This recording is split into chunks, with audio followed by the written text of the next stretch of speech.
Зеленский про Эрдогана из раннего. Добрый вечер, это турецкий квартас, как у нас говорят в Турции. Слава гаремам, гаремам слава. Добрый вечер. Это турецкий квартас на канале Алтын плюс Алтын. И сразу будет острая политическая реприза. Итак, внимание. Эрдоган усатый таракан. Вы думаете, нас посадят? Максимум, что сделают 300 плитей. Пожалуйста. Да, знаете, сейчас усатым тараканом называют другого политика, тоже, относительно недалеко от Украины находящегося.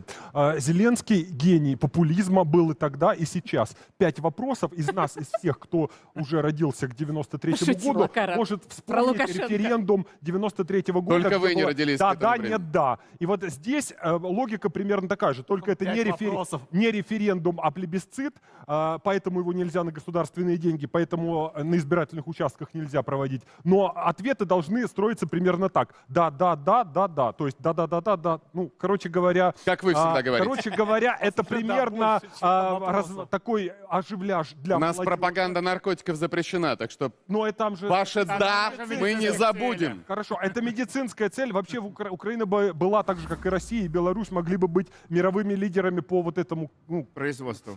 Производство конопля, марихуаны. которая Мы для- Спасибо за все-таки предложение. в других отраслях будем преуспевать. Без каннабиса, из которой делают ткани. Да, В общем, да. Понятно. Так было это разводняк, но 15 разводняк не очень красивый, но может быть эффективный.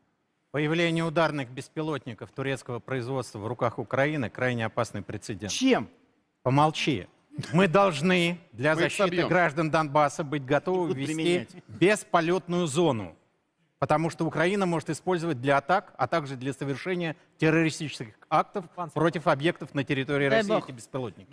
У меня 10 секунд. оптимизм На от позитиве, выступления давайте. Путина, когда он сказал, мы готовы восстановить с Украиной все отношения. Экономические связи, да. Мы И с снял Белоруссией санкции с 3 разобрались. предприятий. Теперь Украина и все славянское братство будет. Абсолютно.